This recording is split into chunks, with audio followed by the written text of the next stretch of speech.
I love your mug, by the way. It's my reminder every day to go out and be a badass bitch.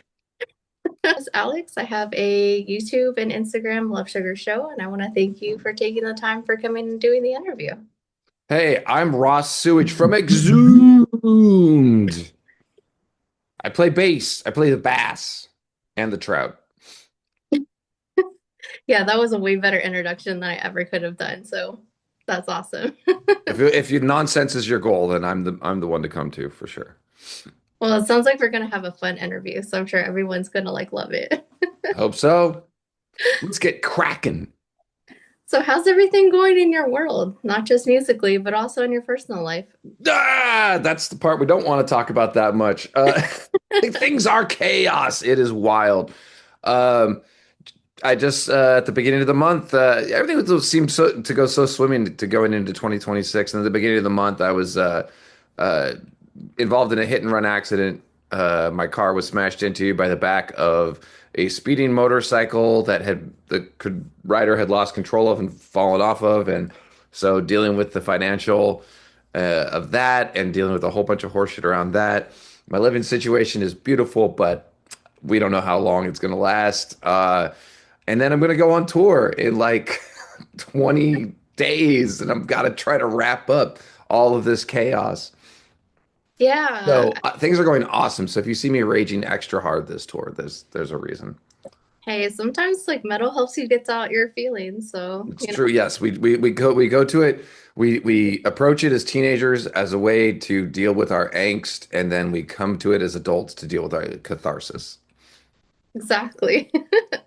So I do want to say that I did listen to the album. It's very wild and very, very energetic. Do you think part of that is because of just all the chaos? Like you're just putting it into the music?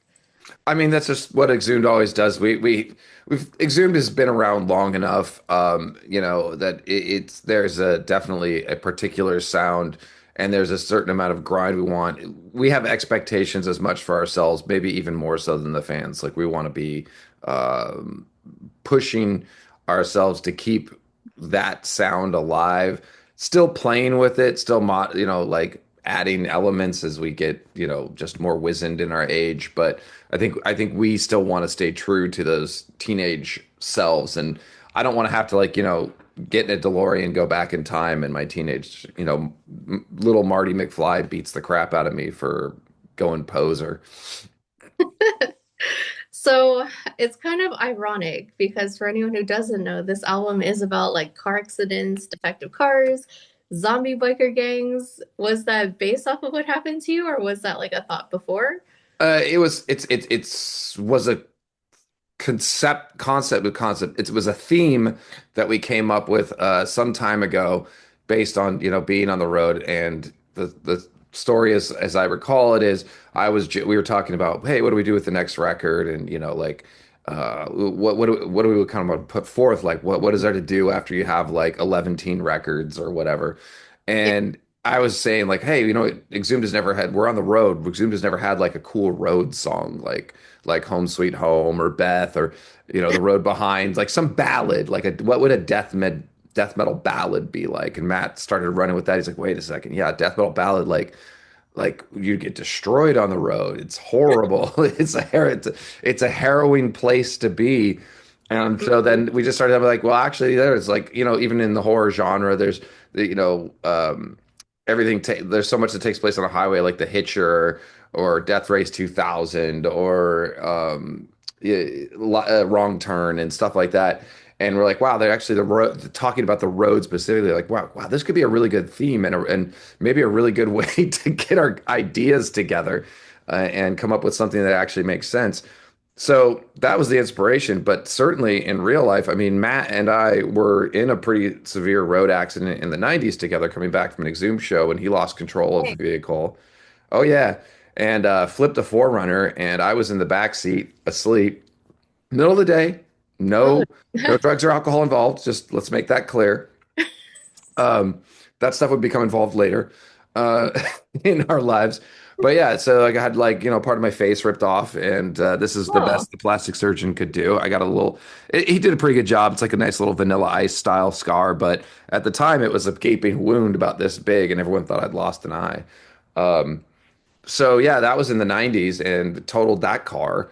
And then, you just see it when we're out on the road. Just you see a truck burning, like a semi on the side of the road burning. You're like, well, what the fuck happened there? Is that guy alive? Like, what's going on? And Sure. every day you get on a commute and you turn on the public radio and listen to the traffic reports. It's just like every freeway has multiple accidents going on. Some of them are just fender benders, but the other day I was going down to go to the Exhumed space, and the entire freeway was closed because there had been some crazy fatal accident. So my 4 hour trip turned into like a 5 hour trip, and someone's gone. So this shit happens all the time. Yeah, for sure. What about zombie biker gangs? Where's Okay, that? that doesn't happen all the time. That is a special case scenario. But it could happen, and we should be wary and know the dangers of the road, and the dangers might include a roving zombie biker gang. No, Matt was that was Matt being a little bit playful and still putting in a little bit of elements of stuff from like the horror our horror record in there. Um, I try to stay away from talking about zombies or aliens or anything like that because I don't know. I want to laugh in the face of death, but zombies are maybe a step too far for laughing for me. But Yeah, shovelhead's a good pun. for sure. The shovelhead, and then there's the shovelhead on a bike. Very true. Are you still collecting like your, I know last time I think we saw your um what is it, Kong, like the gorilla and Oh yes, I other mean, oh, do I still have toys? Yes, I still have toys. If you, I guess, if you ever want to see what I'm doing with toys, go to Instagram and my toy account so that people aren't inundated with me on my personal account with toy photos. I have a toy account. It's all toys all the time. Doksewage, Doc Sewage. So if you want to see me, that's what I do to keep my sanity. It's a little bit of a passion. It's a way to separate myself from the dark reality that we are living in right now, all of us. And yeah, I go take photos of my G.I. Joe collection primarily, but sometimes some Transformers, and I throw in some other things. I got the entire Love Boat action figure collection, so that's a fun one. well, it's cool. It's like sounds like another persona of you. Like there's the dark side and then there's the toy side. Yeah, there's the toy side, and then the toy side kind of became real when we got to do the Cold Slither band. Gus Rios roped me in to be in an official toy band based on a toy line.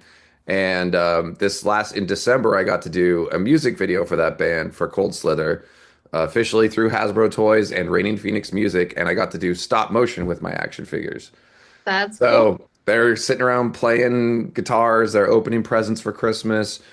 Check out Cold Slither, Cobra Claws, come to town. I'm full of plugs today. Let's do this. Well, to get back to the album with zombie biker gang members and a bunch of like gory stuff, what is your favorite song on the album? My favorite song. I'm gonna be such a dick. It's my song. It's a song I wrote. Matt sharpened a couple of the riffs in there, but the Iron Graveyard, which has not hit the public yet, but it's gonna hit them hard, I think. We are going through some stuff. I think I was particularly listening to some of the songs like Shovelhead and Calling from the Wreckage and Red Asphalt, where it's more that slow, plodding Exhumed, where it's like just creeping death, right? And I was Mhm. like, you know what? I want to jam front to back and have like not one slow riff in the song, and it's just like I wanted to punch people in the face so fucking hard that their necks snap from headbanging, right? So that's my favorite song, and there's a lot of other jammers on there, like Symphorophilia is a total jammer. That's a Sebastian song, and what was the other one he wrote? Uh, uh, I'm gonna forget the names of the songs now. That's not good. I have to go on tour soon. I better remember the names of the songs. I don't Um, know that you don't know Shock that. Trauma, Shock Trauma. That's another super jammer. I love that one. So I know we're talking about broken necks. Are you gonna like provide braces when you go on tours, for the fans' necks? Just Um, I don't think that's in the budget. sorry, But guys. but but Dr. Filthy, maybe he can whip something up with some gaff tape or something like that. He's pretty Yeah, handy. So he'll be around. We always have a doctor at the shows just in case, right? and it's usually just in case you're still alive, he'll take care of you afterwards.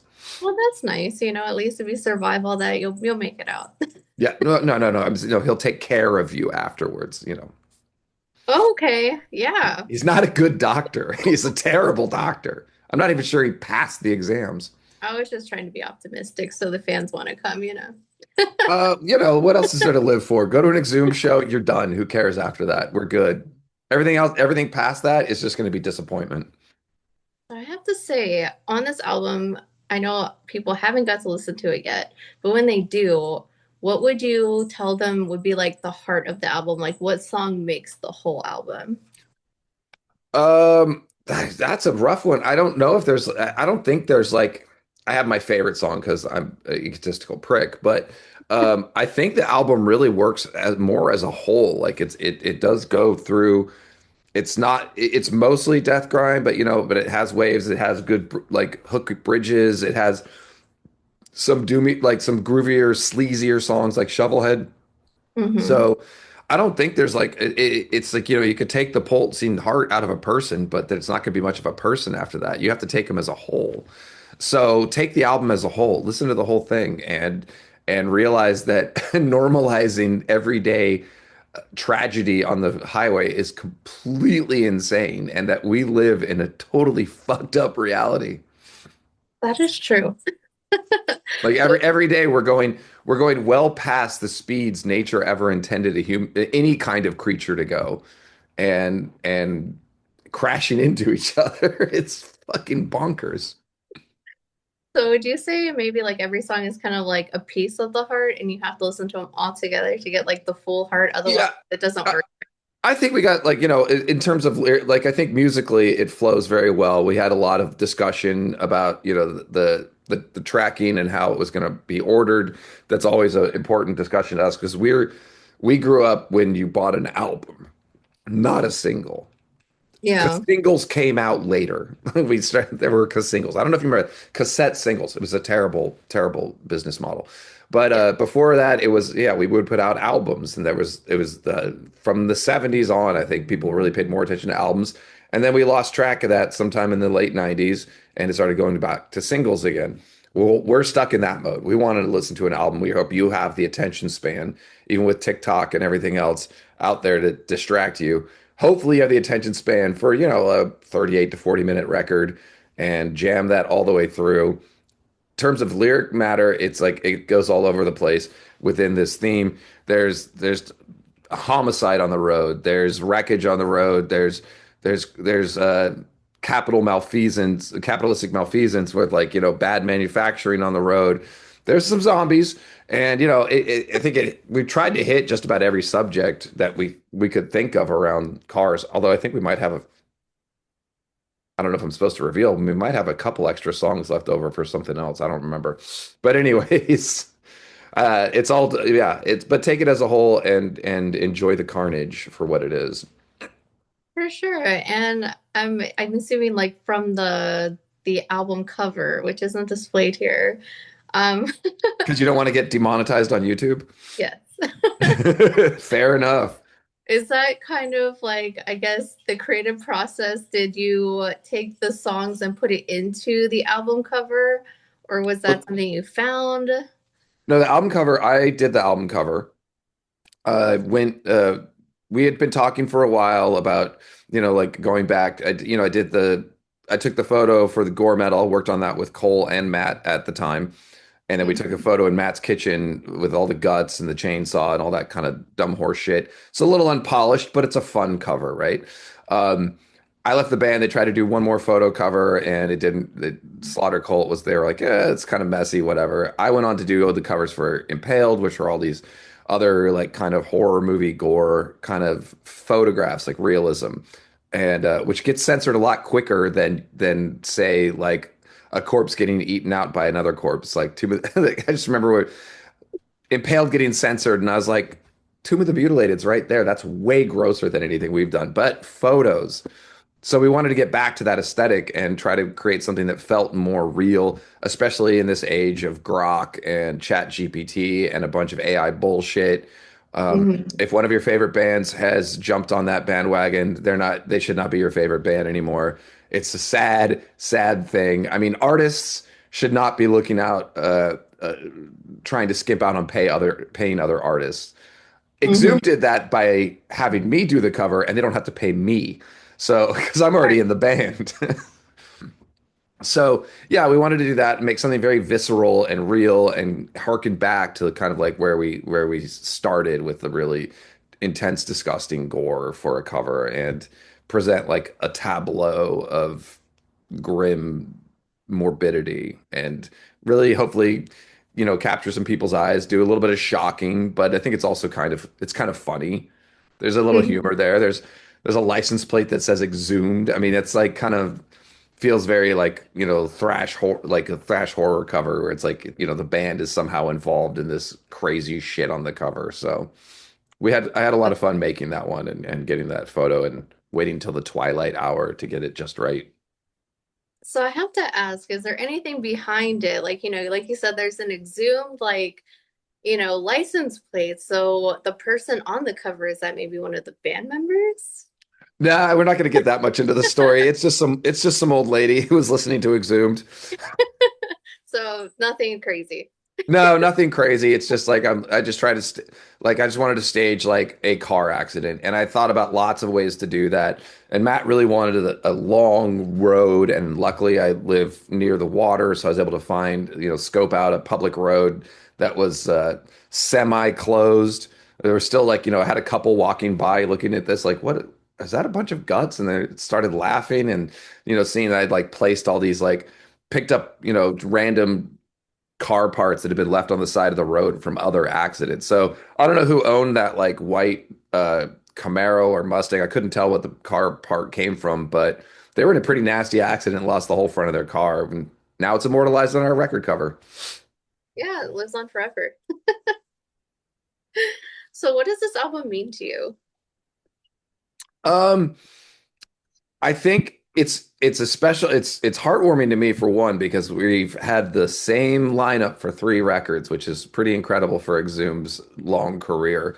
It was really exciting to like I feel like with that lineup, we had the with Baz, we had Baz and Mike on horror, and and the same lineup. To the Dead was good. Felt more like they always say the sophomore effort.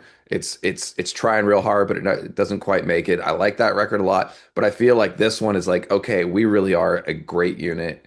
I love these guys. I feel so good working with them and making this music, and we're like very much all on the same page and vibing hard, so hard the same way. So it means a lot to me that way within talking about the working process. I love going back to the old school gore on the cover. I love the way this packaging came out. I love being able to run with a theme. I think this is my favorite Exhumed record since Necrocracy, I think. Well, that's awesome. So it sounds like it's really meaningful, especially since it sounds like you guys have kind of stayed together for a while and have a Yeah. relationship going on. Yeah, absolutely. Yeah, we do. I'm so excited. We're going to be hitting the road. We're going to be going out with No Moss and Oxygen Destroyer like February through March.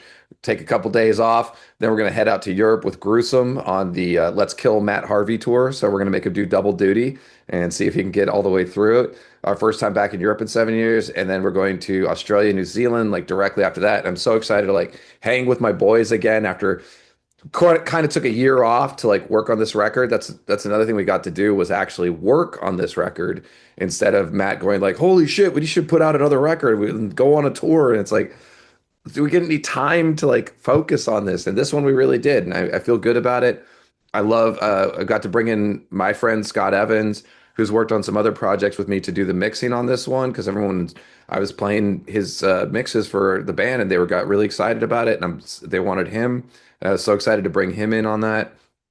Yeah, it's just everything just feels like it came together very well for this record, including working with people I love for the videos. Like Jim Stramel did the Unsafe at Any Speed video. He's an old friend of mine, going back a decade.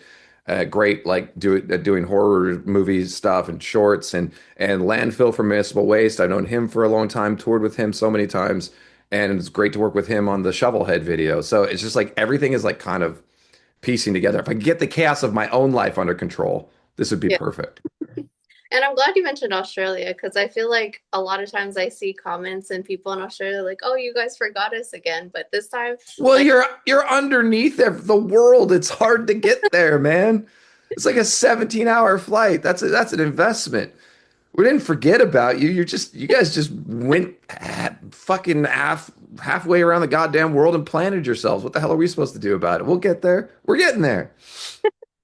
well, that's awesome. Are you guys gonna play any new songs on tour? Absolutely. I think we're contractually obliged to promote this record if we're going to be going on tour for it. So yeah, we're gonna be jamming out a bunch of new ones, but of course, like it's hard with a catalog as big as ours, because Matt just never has stopped writing riffs, and so we have to pick. But there'll be some good old jammers in there as well, and we're going to be doing this a good Exhumed show. Probably some new fun gags. Dr. Filthy's gonna have some new crap to do, but you'll still see us just rocking out like we always do because we want to have a good time and we want to party with everyone. So, which song are you most excited or nervous to play for the first time?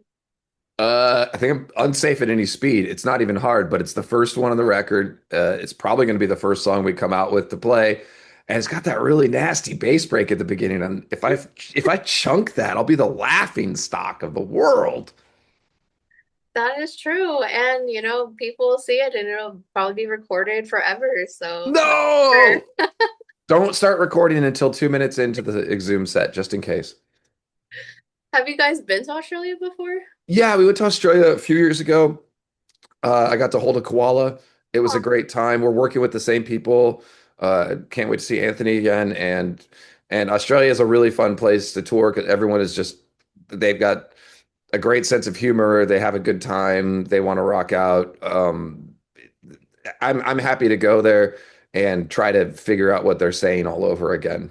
so I have to ask, since you're doing shows here, you're doing shows in Europe and Australia, can you tell the difference between countries when you're playing? Yeah, Jetic or it's not like energy, it's like just different energy. And yes, you can tell. I mean, even from the way, yes, metalheads kind of all dress a little bit similarly, but you can see the differences in certain styles. Like you definitely know you're playing a fest in Germany if everybody's wearing camo shorts. That's like a given. If you're in an extremely square room where everything is square and all of the PA gear is looks brand new, you're probably in the Netherlands. hmm And then if you had to climb 5 flights of stairs and load everything up into a pub that's a little bit tilted and very old and obviously about to fall down, that's probably England. So and then the crowds just yeah, they look, they all party. We all have a good time. That's what matters the most, honestly. Yeah, absolutely. So when you go on tour, what are your three tour must-haves? I must have my phone to find maps to toy stores. That's one. Okay. I usually let's see what else. I have my computer because you never know when you got some work to do, and I like to have my rubber band exercising things so that I don't become a decrepit old man with no muscle tone. I'm getting. I think about these. It usually would before it would have been like, yeah, I want to have my beers. I want to have my. I'm like, no, I need my rubber band weight so I can exercise a little bit while we're like, taking a break. Just Gotta got to keep limber. I've done a tour with sciatica. It was no fucking fun. Well, last question here. Is there anything you'd like to say to anyone who's interested in seeing you on tour, anyone who's been with you since the beginning, or just anyone, I guess, like who's listening to you? Well, I guess let's just do the pluggables. Go to Darker Corners at my Shopify for all of your directly from the band exhumed swag, merch, all the fun stuff that, either gets left over from tour that we make special just to sell to our fans directly. Um, Go check out the 2 videos for Unsafe at Any Speed and Shovelhead. We had a lot of fun making those with the guys put a lot of work into that and we put very little work into that, so that was really cool. Um, and yeah, and then just check out our link tree, I guess. We're going to be coming to a town near you uh, sometime this year. So keep stay tuned for part 2. We haven't forgotten the northern part of the United States. Well, awesome. And for anyone who's interested, the album is called Red Asphalt, coming through Relapse Records on the 20th. And I'll leave all the links below, so it makes it super easy just to click, and you have no reason not to pre-order it. So, Click down there. Click down there. Like and subscribe. yes. Smash that like button first, then go to the links, and then we're gonna have a good time. Yeah, and I'll put all the links down below for everything, so it makes it super easy for you guys.